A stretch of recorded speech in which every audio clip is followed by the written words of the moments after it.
어려울 때 진짜 나를 도와, 진짜 나를 사랑해주고 나를 위하는 사람이 누구인지가 드러나게 됩니다. 특히 권력이 많은 사람들 앞에서 사람 곁에는 간신배들이 많이 있기 때문에 진심으로 자신을 도와준 사람이 누구인지 분별하는 것이 쉽지가 않습니다. 그러나 어려울 때 위기의 상황이 닥쳤을 때에 분명하게 판가름할 수가 있는 것이죠.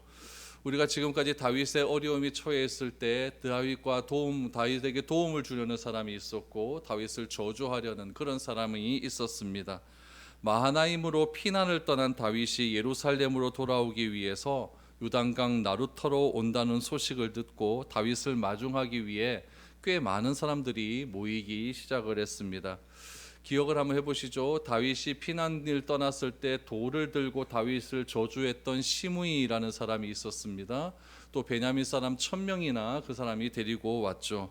또 사울의 몸종이면서 사울의 재산을 관리했던 시바라고 하는 그런 종도 있었습니다. 요나단의 유일한 혈육이었던 무비보셋이라고 하는 사람도 있었고, 또 다윗과 같은 지파인 유다 사람들도 지금 길갈에 다 모여 있습니다. 오늘 본문 말씀에 보면 또 한 명의 사람이 등장을 하게 되는데 그 사람의 이름이 바르실레라고 하는 사람입니다. 다윗은 바르실레로 인하여서 큰 힘과 용기를 얻었던 사람입니다. 여러분, 우리도 그렇지 않습니까? 어려울 때 하나님이 도우신다고 하는 그런 귀한 믿음을 가지고 그렇게 하루하루를 생활해 나가다 보면 우리와 같이 신앙생활을 했던 사람의 말 한마디, 또 나의 친척들, 나의 가족들의 말 한마디, 또 나를 이해하는 사람들의 그런 얼굴 표정, 나를 손잡아주는 그런 손길들, 그런 것들을 통해서 많은 힘과 용기를 얻을 수가 있는 겁니다. 다윗이 어려움에 빠졌을 때 이처럼 하나님께서는 다양한 사람들을 통하여서 다윗이 실족할 때도 있었고 다윗이 힘을 얻을 때도 있었지만은 오늘 본문에 등장하는 이 바르실레라고 하는 사람은 다윗에게 큰 힘을 주었던 그런 사람이었습니다. 그럼 바르실레는 과연 어떤 사람이었을까요? 오늘 31절 이하에 보면은 바르실레에 대한 정보가 조금 등장을 합니다. 31절을 보십시오. 길르앗 사람 바르실레가 왕이 요단을 건너가게 하려고 로글림에서 내려와 왕과 함께 요단에 이르니 바르실레는 매우 늙어 나이가 80세라 그는 큰 부자이므로 왕이 마하나임에 머물 때에 그가 왕을 공개하였더라. 왕이 바르실레에게 이르되 너는 나와 함께 건너가자. 예루살렘에서 내가 너를 공개하리라 라고 말합니다. 바르실레는 먼저 길르앗 사람이다라고 이야기를 하죠. 길르앗이라고 하는 동네는 어디냐면은 요단강을 건너면 요단 서편이라고 하죠. 요단강을 건너기 전을 요단 동편이라고 합니다. 요단강은 저 북쪽에 있는 갈릴리 호수에서부터 내려오는 그 시냇물이 요단강이고 그것이 사해 바다에서 그렇게 멈추지 않습니까? 북쪽에서 내려온 요단강이 남쪽으로 내려가는데 요단강 중간에 보면은 동쪽으로 조그만 또 강이 하나 있어요. 그게 뭐냐면 야복강이라는 거죠. 기억나시죠? 야복강, 야곱, 야복강. 그 야복강을 중심으로 해서 북쪽이 길르앗 지방입니다. 그래서 이 길르앗이라고 하는 것은 북쪽이다. 그 야복강 북쪽에 있다라는 것을 기억하시면 좋고, 이 야복강 북쪽이 굉장히 양치기 좋고 푸른 초장이 많이 있습니다. 그래서 여호수아 시대 때에도 여러분 우리는 요단을 건너가지 않고 이곳에서 양치기가 좋으니까 우리는 여기에 머물겠습니다라고 이렇게 있었던 그런 지파들도 있지 않습니까? 그만큼 양치기가 굉장히 좋은 그런 곳에 이 길르앗 사람 바르실레가 있었다라는 이야기죠.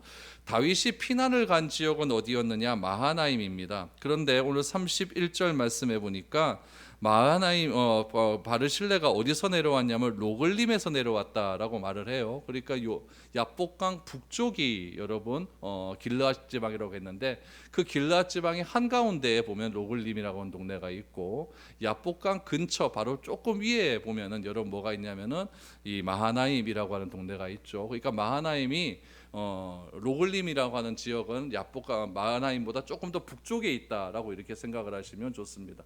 그러니까 이 바르실레가 이 마하나임에 있는 다윗을 예전에 도와주었고 다윗이 지금 마하나임에서 내려와서 요단강을 건너가려고 하는 그런 순간이었다라는 이야기죠. 바르실레는 마하나임에 있는 다윗을 뭐 했다고 이야기하면 공개했다라고 이야기해요. 공개하다라는 말의 뜻은 무엇이냐면 음식으로 대접했다라는 이야기예요. 먹을 것으로 대접했다. 실질적으로 바르실레가 이 마하나임에 다윗이 피난가 있었을 때에 음식을 싸들고 와서 다윗을 도와주었던 적이 있습니다. 우리 성경 한번 볼까요? 사무엘하 17장 27절에서 29절입니다. 다윗이 마하나임에 이르렀을 때에 암몬 족속에게 속한 람바 사람 나하스의 아들 소비와 로데발 사람 암미엘의 아들 마길과 로그림 길르앗 사람 바르실레가 침상과 대야와 질그릇과 밀과 보리와 밀가루와 볶은 곡식과 콩과 팥과 볶은 녹두와 꿀과 버터와 양과 치즈를 가져다가 다윗과 그와 함께한 백성에게 먹게 하였으니 이는 그들 생각에 백성이 들에서 시장하고 고나고 목마르겠다 함이더라. 꼭 필요할 때 꼭 필요한 음식을 가져오지 않습니까? 그런데 여러분 여기 사무엘하 17장 27절에 보면은 다윗이 마하나임에 이르렀을 때 세 명과 같이 갔어요. 세 명과 같이 갔는데 암몬 족속에 속한 사람 한 명, 소비라고 하는 사람 한 명하고 또한 로데발 사람 마길이라고 하는 사람과 길르앗 사람 바르실레 세 명이 갔습니다. 왜 제가 이런 말을 드리냐면은 바르실레는 이스라엘 사람입니다. 그런데 이 암몬 족속에 속한 소비와 마길은 이스라엘 사람이 아니에요. 지금 이방인이라는 얘기죠. 왜 제가 이런 말을 드리냐면은 지금 요 상황이 바르실레가 다윗에게 음식을 주었던 상황이 언제냐면은 지금 압살롬이 다윗을 굉장히 지금 공격을 해서 다윗이 지금 쫓겨간 상황 아닙니까? 그러면 지금 전세가 어떻게 되어 있느냐? 압살롬이 훨씬 더 유리한 상황이었다는 얘기죠. 그러면 여러분 이 바르실레라고 하는 사람이 딱 눈치가 빨랐다고 하면 누구 편에 서는 게 맞습니까? 압살롬 편에 서는 게 맞는 거죠. 그러나 이 바르실레는 압살롬 편에 서는 것이 아니라 다윗 편에 섰다라는 이야기예요. 특별히 여러분 이방인이야 어느 편에 섰던지 뭐 그게 무슨 상관이 있겠습니까? 그러나 이스라엘 사람은 훗날에 압살롬이 정권을 잡게 되면 이건 좀 심각한 일이 발생할 수가 있거든요. 그런 위험을 감수하고도 이 바르실레는 다윗과의 맺었던 군신과의 언약을 충실히 지켰던 그런 사람이었다라는 것을 알 수도 있는 것이죠. 그래서 바르실레는 끝까지 다윗을 향한 마음이 이렇게 어려운 상황, 어려운 환경 속에서도 다윗을 배신하지 않고 끝까지 다윗을 도왔던 사람이 바르실레였다라는 이야기죠. 그럼 여러분 어떻게 이럴 수 있었을까요? 이렇게 할 수 있는 이유는 뭘까요? 여러분 바르실레라고 하는 이름의 뜻을 찾아보니까 강심장이라는 뜻이 갖고 있습니다. 강심장. 야, 이름값 하는 거예요. 그렇죠? 감심장이죠. 그렇죠? 강심장. 그래서 압살롬이 뭐 어떻게 하든지 말든지 나는 원래 주군을 섬기겠다라고 하는 마음으로 이렇게 다윗을 잘 섬겼던 것 같고 또 바르실레가 다윗의 올 때가 나이가 오늘 본문에 보니까 80세다라고 이렇게 기록을 하고 있어요. 또한 바르실레를 뭐라고 얘기하냐면 큰 부자다라고 이야기해요. 큰 부자라고 하는 말, 성경에는 이렇게 큰 부자라고 이렇게 번역을 해놨는데, 여러분 원래 조금 이렇게 원어적인 의미로 좀 더 가까이 가면은 어떤 사람이라면 매우 큰 사람이란 뜻입니다. 매우 큰 사람. 그러니까 단순히 바르실레는 돈만 많은 것이 아니라 자기가 살고 있는 그 지역, 길르앗 지역에서 꽤 영향력을 발휘할 수 있는 그런 지도자층에 있는 그런 큰 사람이었다. 많은 사람들로부터 존경을 받는 그런 사람이었다라는 것을 짐작을 할 수가 있는 것이죠. 이렇게 여러분 존경을 받고 많은 사람들에게 여러분 칭찬을 듣는 사람이었기 때문에 다윗과 한번 맺은 그 연을요, 그래 환경이 어렵다고 해서 쉽사리 이렇게 끊어버리는 그런 사람은 아니었다라는 것을 알 수가 있는 것이죠. 특별히 바르실레의 나이가 지금 80이라고 하지 않습니까? 보통 여러분 회사에서도 정년 퇴직할 때쯤 되면 큰일 안 벌입니다. 큰일 안 벌이고 이건 마무리 잘해서 그냥 내가 좋게 퇴직하려는 것을 그렇게 다 생각을 하고 있지. 퇴직하기 여러분 정년 퇴직하기 뭐 한 6개월 남겨놓고 무슨 큰 뭐 이벤트 하나 벌려가지고 그거 실패하면 자기가 그동안 쌓았던 업적 다 날아가는 것 아니겠습니까? 그러니까 여러분 세상을 자기가 삶을 마무리할 때나 이렇게 뭐 정년 퇴직할 때나 이렇게 돼 보면은 그냥 일 안 벌리고 그냥 스무스하게 흘러가려고 하지 이렇게 여러분 모험을 거는 그런 일은 없다라는 이야기죠. 근데 여러분 바르실레가 그 지역에서 평판도 좋고 돈도 있고 노후가 편안하게 이렇게 보장되는 그런 상황인데도 여러분 다윗을 돕기로 결정을 했다. 이런 행동을 통해서 알 수 있는 것은 무엇이면 바르실레는 자기의 이익만을 구하는 그런 사람은 아니었다. 어떤 사람이 위험에 처해 있을 때 그것을 그냥 넘기는 사람이 아니라 끝까지 그 사람의 위험과 그 사람이 무엇이 필요한지를 알고 도와주는데 최선을 다하는 사람이었고, 또 자기가 가진 재산을 자기만을 위해서 사용하는 그런 사람은 아니었다라는 것을 알 수가 있는 것이죠. 여러분, 평탄할 때 뭐 도움 줄 때 주는 거 그거 참 고맙죠. 그러나 진짜 고마운 건 뭐냐면은 내가 위급하고 내가 꼭 필요한 것이 있을 때 그때 딱 도와주는 사람이 진짜 기억에 남는 사람 아니겠습니까? 아무것도 없이 여러분, 이 다윗이 지금 수많은 자기의 부하들과 함께 마하나임으로 왔어요. 마하나임으로 오니까 여러분, 거기에 뭐 침대가 있습니까? 뭐 텐트가 있습니까? 먹을 것이 있겠습니까? 그런데 여러분, 여기 우리가 좀 전에 읽었던 사무엘하 17장 말씀해 보니까 정말 다양한 것들을 갖고 와요. 거기서 거기 보니까 뭐 대야도 갖고 왔어요. 세수하는 대야도 갖고 오고, 뭐 치즈도 갖고 오고, 우유도 갖고 오고, 진짜 필요한 거 다 갖고 옵니다. 다 갖고 오면서 지금 왕이 지금 이것이 꼭 필요할 것 같아서 제가 갖고 왔나이다라고 이야기하는 거죠.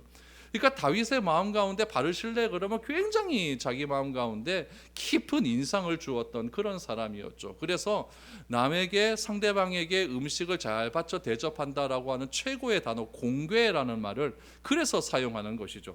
바르실레가 다윗을 공궤하였다라고 말을 하니까 다윗이 바르실레에게 행한 그 대답은 무엇이었느냐, 어떻게 하느냐, 바르실레에게 은혜를 내가 보답해야겠다라고 하는 마음이 생기는 거죠. 그래서 바르실레에게 청을 합니다. 지금 요단강 나루터에 있지 않습니까? 요단강 나루터까지 바르실레가 내려온 거죠. 내려왔으니까 다윗이 얘기하는 거죠. 바르실레 선생님, 우리 같이 건너가서 예루살렘으로 갑시다. 그럼 내가 당신에게 공궤하겠습니다. 잘 섬기겠습니다. 이렇게 이야기를 하죠. 여러분, 34절 35절을 보시죠. 그랬더니 바르실레가 뭐라고 이야기합니까? 바르실레가 왕께 아뢰되 내 생명의 날이 얼마나 있사옵기에 어찌 왕과 함께 예루살렘으로 올라가리이까? 내 나이가 이제 80세라 어떻게 좋고 흉한 것을 분간할 수 있사오며 음식의 맛을 알 수 있사오리까? 이 종이 어떻게 다시 노래하는 남자나 여인의 소리를 알아들을 수 있사오리까? 어찌하여 종이 내 주 왕께 아직도 누를 끼치리까? 라고 말을 하죠. 다윗이 잘 모시겠습니다. 죽는 날까지 공개하겠습니다. 그랬더니 거절을 합니다. 그러면서 나는 지금 나이가 많이 늙었다라고 이야기하죠. 생명의 날이 얼마 남지 않은 것을 이 바르실레는 알고 있었습니다. 그래서 자기는 지금 나이가 많기 때문에 입맛도 없습니다. 그래서 맛있는 음식, 맛없는 음식 그 분값도 잘 못합니다. 파티를 하고 잔치를 하면은 막 노래도 막 부르지 않습니까? 그런데 그 노래가 남자의 노래소리인지 여자의 노래소리인지 잘 들리지도 않습니다. 이렇게 돼버리면 왕은 나를 위해서 그렇게 잘 대접해 주었는데 내가 그런 것들을 잘 분간도 못하면 이것이 다 다윗에게 해가 된다는 이야기죠. 그러니까 나는 더 이상 다윗 왕에게 해가 되는 그런 사람이 되고 싶지는 않습니다 라고 말을 하면서 거절을 하죠. 우리가 종종 노욕이 세다라고 하는 말을 사용하지 않습니까? 연세가 많음에도 불구하고 욕심을 버리지 않는 그런 어른들을 보면서 노욕이 많다라고 하는 말을 합니다. 그러나 바르실레의 모습 속에서 우리가 볼 수 있는 것은 노욕은 하나도 찾아볼 수가 없습니다.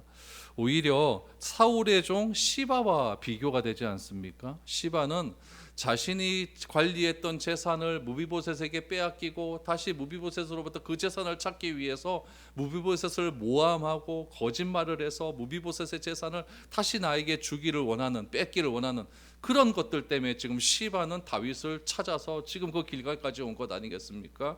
근데 바르실레는 그렇게 하지 않습니다. 바르실레는 그냥 고향에 머물겠다라고 말을 하면서 자기는 다윗 왕에게 해를 끼치고 싶지는 않습니다라고 말을 하면서 또 한 가지의 이유를 댑니다. 그것이 36절 이하입니다.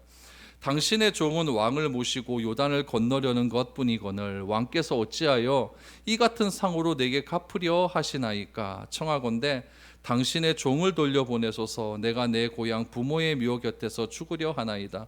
그러나 왕의 종 기맘이 여기 있사오니 청하건대 그가 내 주 왕과 함께 건너가게 하시옵고 왕의 처분대로 그에게 베푸소서 하니라 라고 말합니다. 바르실레가 진짜 자기가 왕을 따라가지 않고 자기 고향에 머물고자 한 이유가 바로 여기서 나옵니다. 그것은 무엇이냐면 나는 내 부모의 묘에 같이 묻히겠다라고 말을 합니다.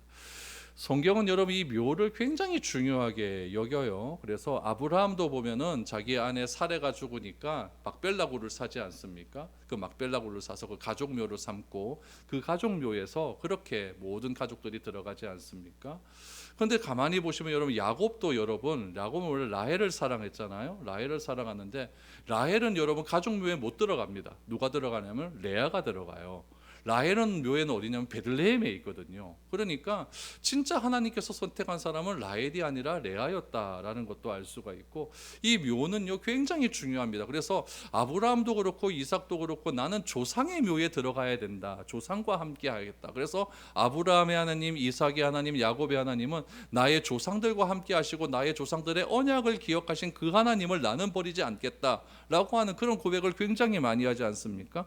근데 바르실레는 좀 특별하게 이야기를 해요. 조상들을 얘기하는 것이 아니라 부모의 묘를 이야기합니다. 이거는 성경에서 처음이자 마지막으로 나오는 표현입니다. 그러니까 부모의 묘에 들어가기 위해서 나는 부모의 묘와 함께 하겠다라고 하는 것은 이 바르실레가 처음으로 한 이야기고 성경에 더 이상 나오지 않는 그런 표현입니다.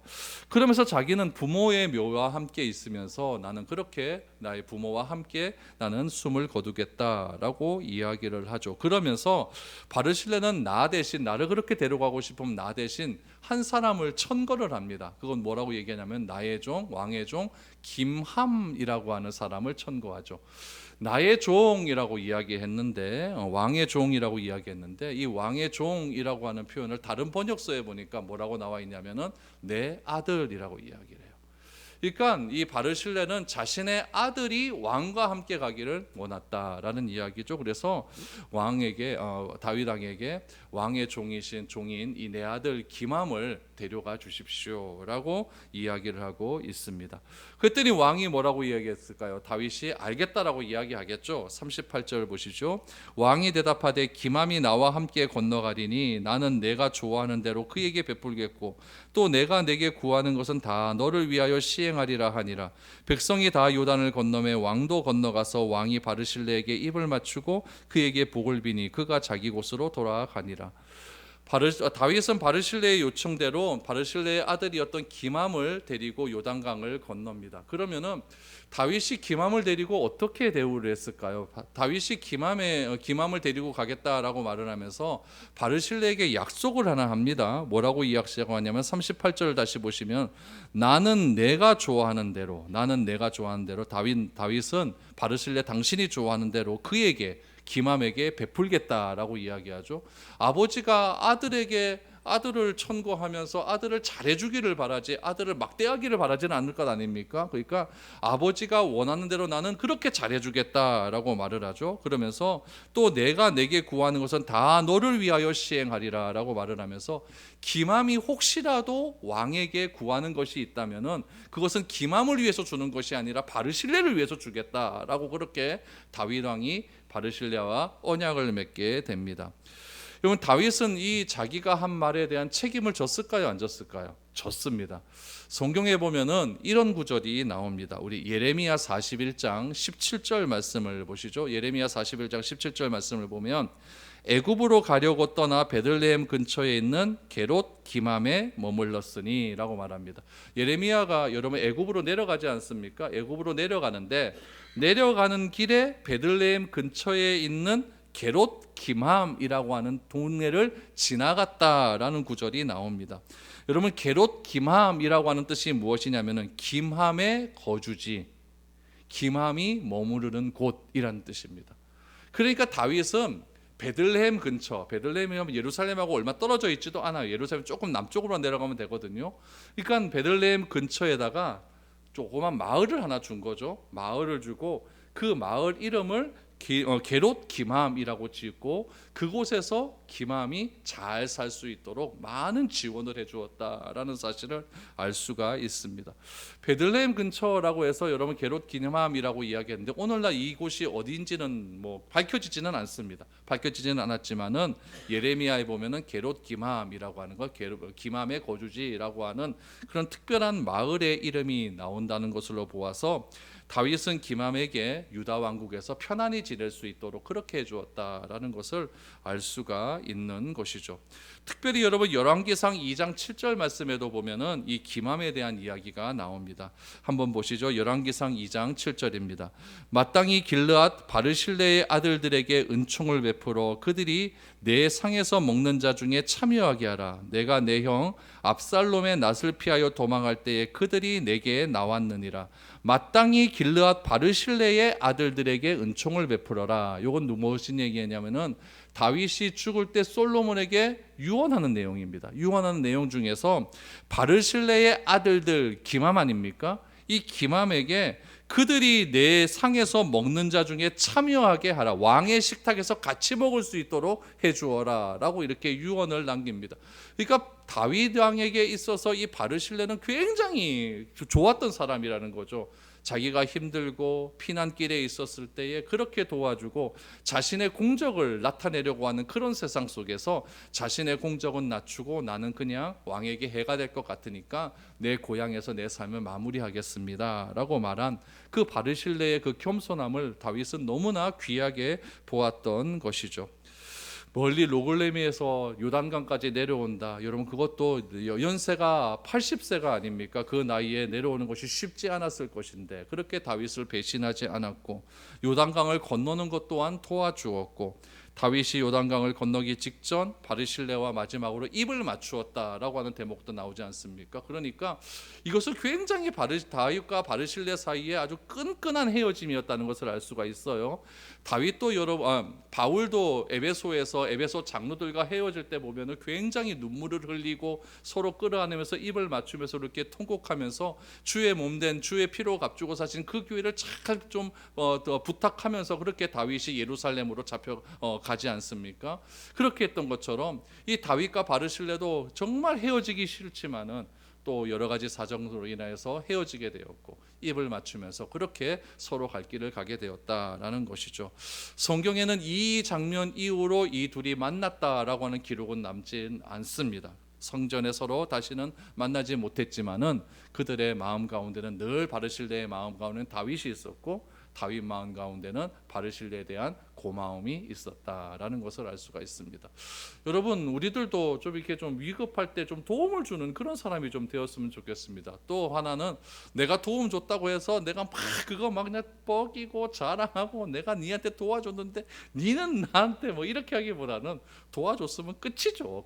그거 뭐 보상받으려고 하는 그런 마음보다는 내가 도와줬으니까 그 도와줌으로 끝났다라고 하는 그런 마음들, 또 도움을 받았다고 하면 그것을 잊지 않고 다윗처럼 끈끈하게 그렇게 베풀어주는 그런 마음이 이 교회 안에서도 이루어질 때 그것이 참 몸된 주의 몸된 교회고 하나님 나라를 이루기 위한 아름다운 교회의 모습이다라는 것을 알 수가 있죠. 요까지는 참 좋지 않습니까? 참 좋아요. 그래서 다윗을 통해서 하나님 나라의 상징이었던 다윗 왕국, 통일 왕국이 이루어진다라는 것을 알 수가 있는데, 여러분 한 사람이 권력을 딱 잡게 되면은 어떤 사람이 등장합니까? 그 권력에 빌붙어서 아부하려는 사람이 등장하고 그 권력을 주게 된 1등 공신, 2등 공신 이런 공신들이 등장하지 않습니까? 오늘 40절 말씀해 보면 이 권력 싸움이, 기득권 싸움이 또 일어나기를 시작을 합니다. 보세요, 여러분. 다윗이 피난길에서 이제 돌아옵니다. 요단강에서 이제 건너가죠. 요단강 건너가면 제일 첫 번째 도시가 길갈이라고 하는 동네입니다.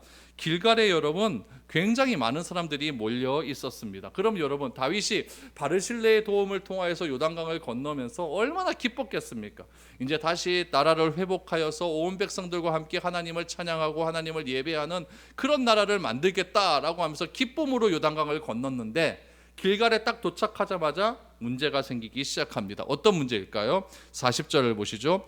왕이 길갈로 건너오고 기맘도 함께 건너오니 온 유다 백성과 이스라엘 백성의 절반이나 왕과 함께 건너니라. 온 이스라엘 사람이 왕께 나와 왕께 아뢰되 우리 형제 유다 사람이 어찌 왕을 도둑하여 왕과 왕의 집안과 왕을 따르는 모든 사람을 인도하여 요단을 건너가게 하였나이까 하매 라고 말합니다. 여러분 40절 말씀해 보니까 다윗 편에 서서 압살롬과 싸운 사람들이 누구인지가 나옵니다. 여기 보니까 누구였냐면은 온 유다 백성, 그러니까 다윗이 유다 지파니까 유다 백성들이 있었죠. 또 이스라엘 백성의 절반이라고 하는 것은 무엇이냐면은, 여러분 성경에서 이 이스라엘이라고 나오는 것은 뭐 몇 가지 의미가 있지만, 이제 사무엘 하나 열왕기에 보면 이스라엘하고 하면은 북쪽 이스라엘을 이야기합니다. 북쪽 이스라엘에는 12지파 중에 10지파가 들어가거든요. 그러니까 이스라엘 그러면은 10지파구나 이렇게 생각하시면 좋습니다. 그 10지파 백성의 절반이 다윗을 따라간 겁니다. 그러니까 꽤 많은 지파 사람들이 다윗을 따라가게 된 것이죠. 그런데 다윗을 따르던 사람과 다윗을 마중하러 나온 이스라엘 사람 사이에 감정적인 대립이 일어나기를 시작한다는 이야기죠. 이것을 통해 길갈에서 마중을 나온 사람들은 두 그룹으로 나뉘어져 있다는 것을 알 수가 있어요. 먼저 유다 백성은 누구였냐? 유다 백성은 요압과 그의 형제를 비롯한 유다 지파 출신들. 요압은 다윗의 군대 장관이죠, 그렇죠? 그러니까 요압과 유다 지파 사람들이 유다 백성들이고, 또 한 무리는 무엇이냐면은 이스라엘 백성은 누구냐면 시므이와 함께 내려온 1000명, 또 무비보셋, 사울의 집 종 시바 등을 포함한 북쪽 지파 출신들, 이런 사람들이 딱 모여 있다는 이야기죠. 여러분 여기서 기득권을 차지하기 위한 싸움이 시작이 되는 것이죠. 여러분 다윗은 요단강을 건넌 이후에 새로운 이스라엘 건설을 위한 준비 과정으로 압살롬 편에 있었던 사람들을 복수합니까? 용서합니까? 용서하지 않습니까? 왜냐하면 이건 지파 간의 갈등을 해결하기 위한 다윗의 어떤 정치적인 마음이었던 거예요. 그러나 남쪽 유다와 베냐민 지파, 또 북쪽의 이스라엘 에브라임 지파를 중심으로 한 10개의 지파의 갈등이 계속해서 일어납니다. 여러분 북쪽은 어느 지파가 항상 리더급이냐면 에브라임 지파가 리더입니다. 왜냐하면 에브라임 지파 가운데 누가 있으냐면 여호수아가 있지 않습니까? 그러니까 여호수아의 후손이라고 하는 마음이 굉장히 강했기 때문에 사사시대 이후로부터 해가지고 여러분 이 지파 갈등이 굉장히 심해집니다. 특별히 북쪽 에브라임 지파는 얼마나 치사한지 몰라요. 항상 자기가 주도적인 지파가 되기를 원하는 거예요. 그래서 무슨 이거 지파 가운데 문제가 생기잖아요. 문제가 생기면은 항상 뭐 같이 하자 그럽니다. 지파 공동체에서 같이 하자 그러면은 이 에브라임 지파도 같이 하면 될 것 아닙니까? 그럼 그때는 딱 빠져요. 빠지고 있다가 나머지 지파가 그 문제를 딱 해결하고 나면 어떻게 나오면 에브라임 지파가 딱 나와갖고 너들 왜 나를 안 불러서 이러는 지파가 에브라임 지파입니다. 한번 보시기 바랍니다. 사사기 8장 1절에 보면 이런 이야기가 나와요. 에브라임 사람들이 기드온 300명 용사 그 얘기입니다. 에브라임 사람들이 기드온에게 이르되 내가 미디안과 싸우러 갈 때에 우리를 부르지 아니하였으니 우리를 이같이 대접하면 어찌 됨이냐 하고 그와 크게 다투는지라 라고 나옵니다. 그러니까 에브라임은 항상 이런 식이었습니다. 이런 식이었고, 사사기에 나오는 시를 보아도 여러분 에브라임 드보라의 그 전쟁에서 승리한 노래를 보아도 이 드보라 이 뭐 유다 지파하고 에브라임 지파와의 갈등은 정말 심하다는 것을 알 수가 있다라는 이야기죠.